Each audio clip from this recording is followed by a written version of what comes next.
This is SSPTV News, brought to you by Samsung Productions and the Hazleton Standard Speaker. 230 years of Beaver Meadow. See how you can join in the fun this weekend next. Hi everyone, and thank you so much for your time. This show is available in stunning HD on Service Electric Cablevision, channel 513, and you can access it anytime on the new Samsung Productions app. Now headlines from SSPTV and the Hazleton Standard Speaker. A pedestrian was struck and killed early this morning on Interstate 81. State police at Troop N in Hazleton say that the man was struck and killed by a tractor trailer on Interstate 81 southbound just before 3 a.m. It happened near mile marker 140. Troopers have identified the deceased as 25-year-old Ricky Isaiah Zimmerman from the Hazleton area. The investigation is continuing. A Hazleton man is facing charges in connection with a weekend shooting. 22-year-old Christian Carrion Ruiz was arrested on Saturday night. It all began around 2:15 Saturday afternoon when police were called to Lehigh Valley Hospital, Hazleton, for a report of a gunshot victim. The man suffered a gunshot wound to the neck and facial area. The investigation determined that Ruiz allegedly shot at a vehicle occupied by three 19-year-old males in the 300 block of East Diamond Avenue. The one occupant was shot in the neck and facial area. Another was grazed in the leg. The third was not wounded. Police Chief Jerry Speziali activated the city's Special Operations Group surrounding 701 East Diamond Avenue. Part of the street was closed to pedestrians and vehicles. Police also evacuated residents and children from the location. They also told residents to stay inside their homes for safety. Police lit up the home with lighting and used a public address system to call Ruiz. After several attempts, the suspect came out and was placed under arrest without incident. Who would steal from a softball team's concession stand? State police in the Frackville area are investigating a theft at the Ashland girls softball concession stand. It happened sometime between midnight Friday and 8 a.m. on Saturday at the stand at Pine and South 14th Streets in Ashland. Troopers say that the suspects gained entry through a secure door. Once inside, they disheveled the interior of the concession stand and removed a large amount of candy and frozen food. Anyone with information is urged to contact State Police at Frackville at 570-874-5300. A nationally syndicated radio talk show host will be in our area next week, and you're invited to come out to this special event and take part in it. Lisa Sugart has the details. I'm very pleased to welcome to our studios today Vince Benedetto, the president and CEO of Bold Gold Media, very familiar with the inside of a radio station, I know that. Yes. So Bold Gold Media includes 105 The River, 94.3 The Talker, and also NEPA Sports Radio, correct? That's correct, yes. All righty. Now you are here today to talk about a wonderful event that is upcoming. So you have a special national radio host coming in to talk, so tell us all about this. Yes, nationally syndicated radio host Hugh Hewitt will be coming to support our broadcast foundation. Bold Gold Media Group has a nonprofit arm to it called the Bold Gold Broadcast and Media Foundation. We try to get and support young people's efforts to get into both radio and television broadcasting. And, you know, Hugh's been wildly successful at this. He's in 120 cities across the country. He's on 94.3 The Talker every morning, 6 to 9 a.m., and just a great person. He's been taking an interest in our efforts, which we're very pleased for his support and pleased that he's going to come visit Northeast Pennsylvania. And he's actually going to be broadcasting from our Talker studios on the morning of the 27th and the 28th of June. So. Oh, very nice. So everybody will have to be tuned in for that as well. So now this event itself taking place on Tuesday, June 27th, 6 p.m. at Mohegan Sun Pocono in Wilkes-Barre. So how do people get tickets for the event? The best way to get tickets is to go to boldgold.org. There's information about the Bold Gold Foundation as well as the tickets. People can make reservations. For those interested in becoming a sponsor of the event or getting like a group ticket package, they can reach out to us through that link there. There's an email link as well as phone number and additional contact information. All right, very good. Now, you're kind of being modest when you're saying what you help people get into the media, the young students get into the media. You actually helped to create a television station, a broadcast studio at a college, so tell us. A radio broadcast station, yes. We helped a college called Hillsdale College build a broadcast radio station, FM station, just a little over 2 years ago. We helped them get the FCC license, actually built the studio there at their main campus in Hillsdale, Michigan, as well as their satellite campus down in Washington, D.C., which Hugh Hewitt actually uses periodically when he's in town doing his interviews. And so the idea is that these particular schools focus a lot on journalism. They don't get any government funding, Hillsdale College, and they teach a lot about free speech. They require students all their students to study the Constitution and American history. So they really get a respect for the importance of free speech to keeping civil society free. And so we thought they were the perfect beneficiary of our first broadcast project. So they have, I think, some 30 students in just a little over 2 years since we built the station involved in the program, and we also have a Northeast Pennsylvania student on scholarship out there at the college, supported by the Broadcast Foundation. Well, in light of what is taking place in the world today and what we're seeing on media, how important is it for this foundation to be doing its work? I think it's hugely important. I mean, our emphasis specifically has been to help students and programs that are interested in trying to teach the news and talk formats. Real journalism.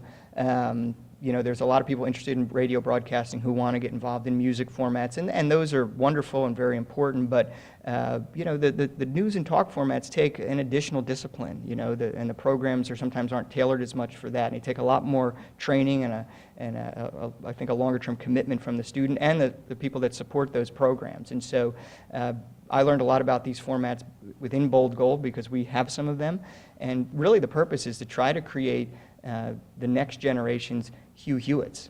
And that's why it's so appropriate that Hugh come, because he's really an example of the type of success that you can have in broadcasting, both on radio and television, and as an author and a journalist himself. And so we're excited for him to come. And we also have actually complimentary tickets to the event for students. So students interested in media, can reach out to us at boldgold.org. We will get them tickets. We also have complimentary tickets for veterans and active duty military members. Very nice. Great. This is a fabulous event. I mean, you're going to get to hear from a nationally syndicated radio host, Hugh Hewitt, coming on again Tuesday, June 27th at 6 p.m. at Mohegan Sun Pocono in Wilkes-Barre. Please go to boldgold.org for your tickets, and I hope you'll come back and talk to us again soon. Absolutely. Thank you. Our pleasure. Thank you, Lisa. Many people are starting to play and work outside now that it's getting hot, and it's important to keep your body hydrated and healthy so you don't suffer from dehydration or a heat stroke. West Hazelton Deputy Fire Chief Brian Kerr, who is also an EMT, is here with some tips on how to stay safe this summer. During normal times, a human body should take in a minimum of 64 ounces of fluid a day. That does not include any alcoholic beverages or coffee, which will continue to help dehydrate you. You must stay hydrated and take in at least 64 ounces. During the hot weather or during exertion in the hot weather, you want to go ahead and maybe double that even, and to not be dehydrated. Some of the signs and symptoms are dizziness, nausea, and if your body stops sweating, that's something to worry about. It doesn't mean that you're not hot anymore. It means your body's starting to shut down. And that is on the way to heat stroke, which is a life-threatening problem. So you need to make sure that you stay hydrated and that you do your outside work during the cooler times. Do it early in the morning, do it later at night. During the heat of the day, use common sense. And remember these tips while you are enjoying the summer days working or just playing outside. The Hazelton Area School Board has rescheduled its committee meetings set for this week. The committees were originally expected to meet tonight in the district administration building. However, they have now been rescheduled for this Thursday at 6 p.m. in the large group instruction room. So there's a list of the schedule for the Hazelton Area School Board. Well, if you are into art and photography, Beaver Meadows is having an art contest this weekend along with their 230th anniversary celebration. Jennifer Barnasevich is a member of Beaver Meadows Citizens for Recreation. It's for all ages. There's 3 different age divisions, and it's an art and photo contest. I believe that the sizes can't exceed 8 by 10, and it's anything pertaining to Beaver Meadows or taken within the borough limits. So then the deadline to submit their entries is the day of the big block party? Yes, the day of the event from 9 a.m. to 1 p.m. in Memorial Park, you can bring your entries in. A reminder, the Beaver Meadows anniversary celebration is this weekend with a banquet on Saturday and the block party on Sunday. The deadline to buy your tickets for the banquet is tomorrow, and you can call Barnasevich at 570-956-5980 for more information. Well, tomorrow there will be a free meal at the Soul Kitchen. That's at Trinity Lutheran Church at 100 North Church Street, and it will take place from 4 until 6 p.m. Well, still to come here on SSPTV News. After this break, find out why a group of employees at the Hazleton Area School District received a very special award. This is SSPTV News, your place for 24 hours of your hometown news and information.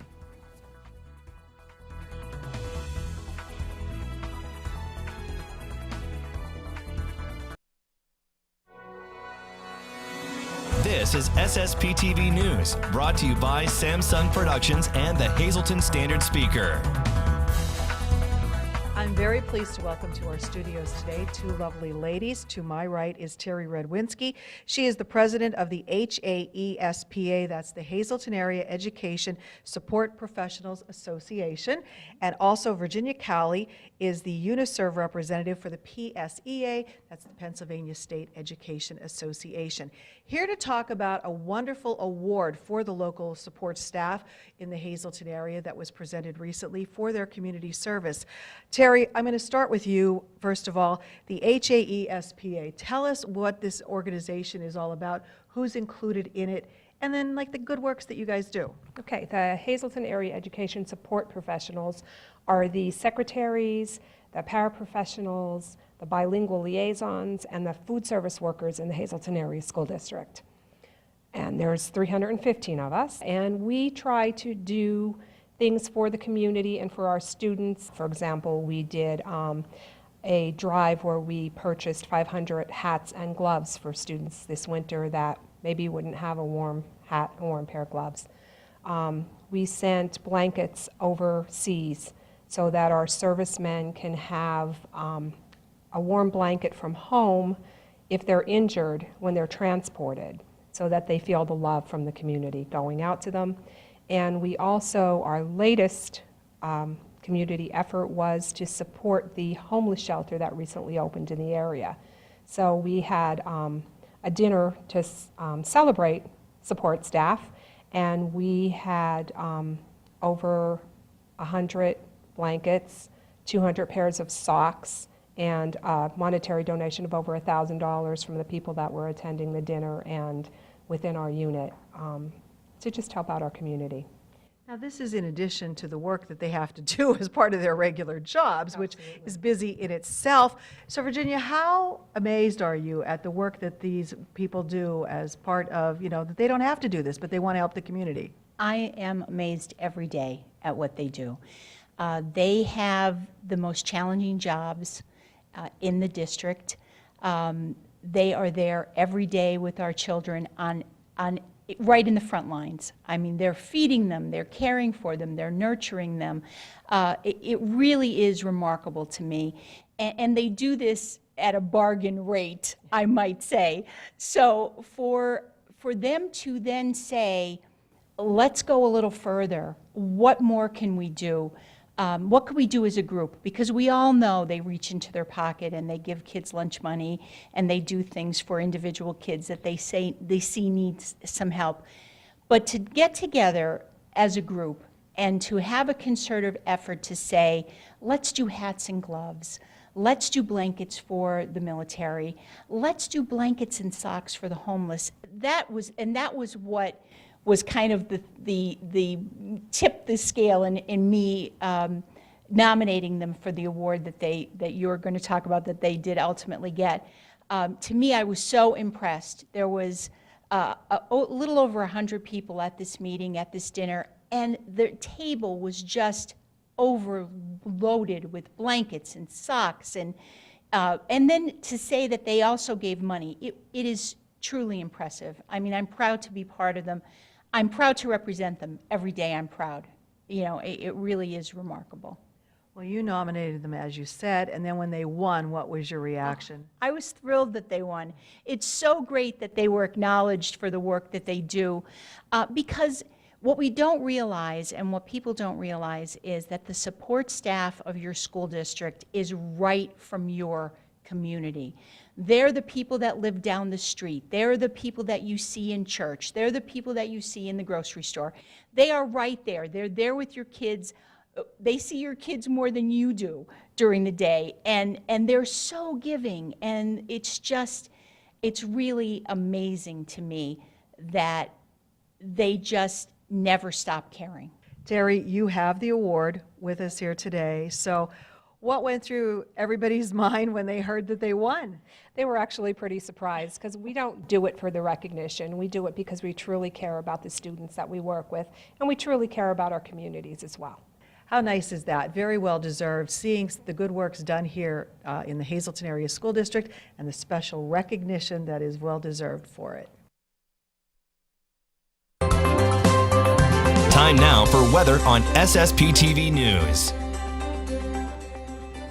There's a severe thunderstorm watch in effect for our area until 8 p.m. along with a flash flood watch as well. Here's the full forecast now from the National Weather Service. Tonight, 80% chance of showers and thunderstorms. Some storms could be severe with large hail, damaging winds, and frequent lightning. Our low will be 61 degrees. On Tuesday, we're down to a 20% chance of showers between 9 a.m. and 11 a.m. Partly sunny with a high in the mid-70s. At night, partly cloudy, low of 58 degrees. We're in the mid-70s on Wednesday with mostly sunny skies. Wednesday night looks nice, mostly clear, low of 57.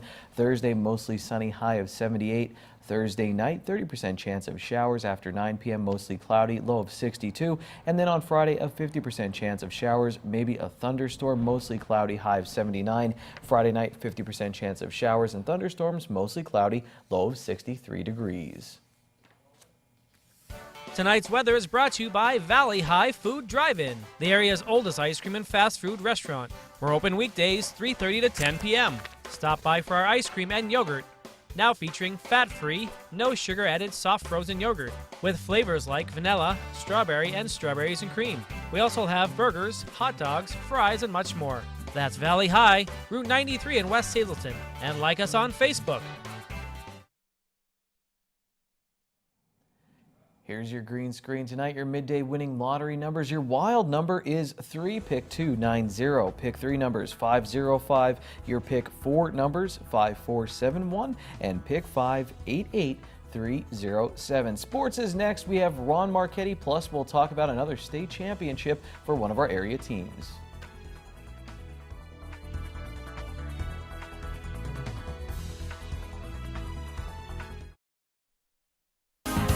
Time now for sports on SSPTV News. The legacy continues to grow for the Hazleton Area Sports Shooting Club. The Cougars had the highest score at the state championships recently.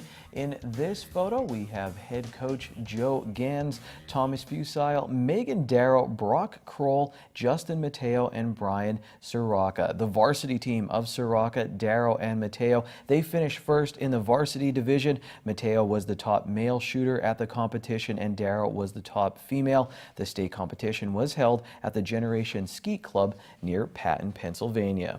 Well, on Sunday, the Rail Riders and Joe Madden's Cubbies were both winners, so good weekend for us here locally. And it's going to get even better this week because here comes Ron Marchetti with Trivia Treats.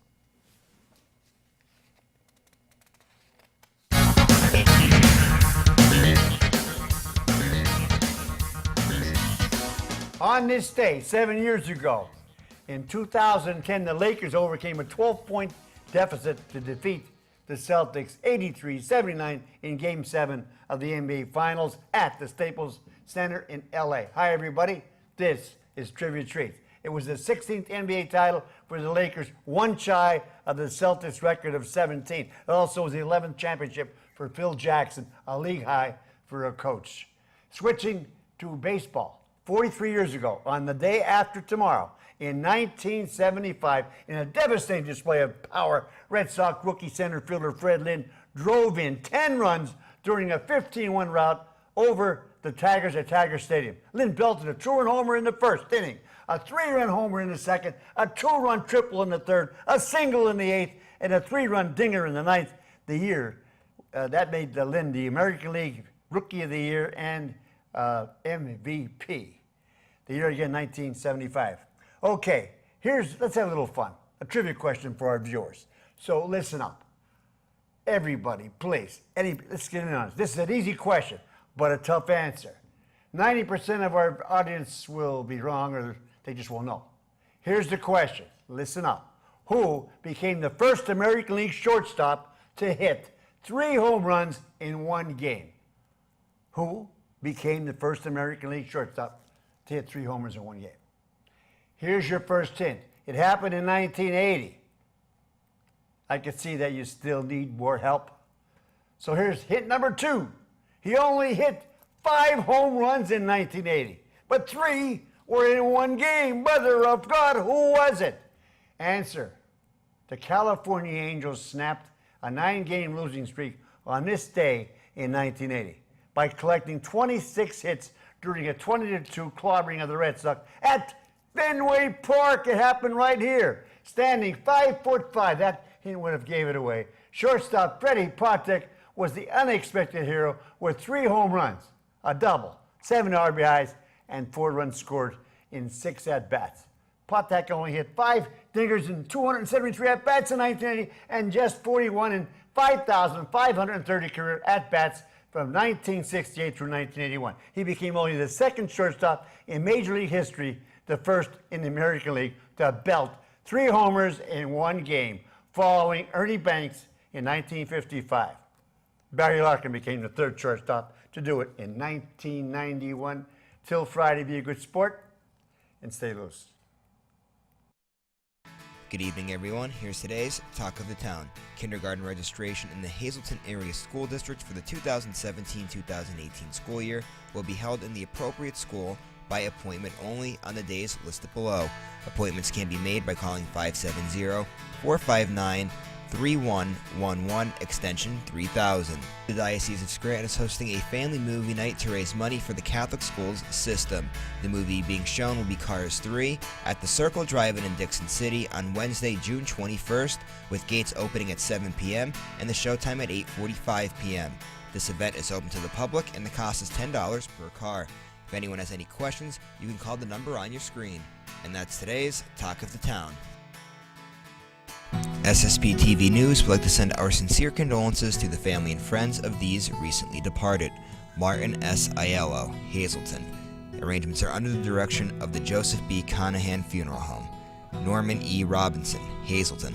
Service will be Wednesday at noon from the Hazel Chapel of the Crofton Hughes Funeral Home. Friends may call Wednesday from 10:30 a.m. until the service at the funeral home. Caroline M. Cedor, Hazleton. Mass is Wednesday at 11 a.m. in the Most Precious Blood Church. Friends may call Wednesday at 10 a.m. until the Mass at the church. The Frank J. Bonin Funeral Home is in charge of the arrangements. Well, this weekend there's a big event coming up at Eckley Miners Village. We'll tell you about it this week, and I'm sure we'll do some other stories as well because that's what we get paid to do. All right, we'll see you again tomorrow. Take it easy, everyone. Watch us online anytime at ssptv.com and follow us on Facebook and Twitter.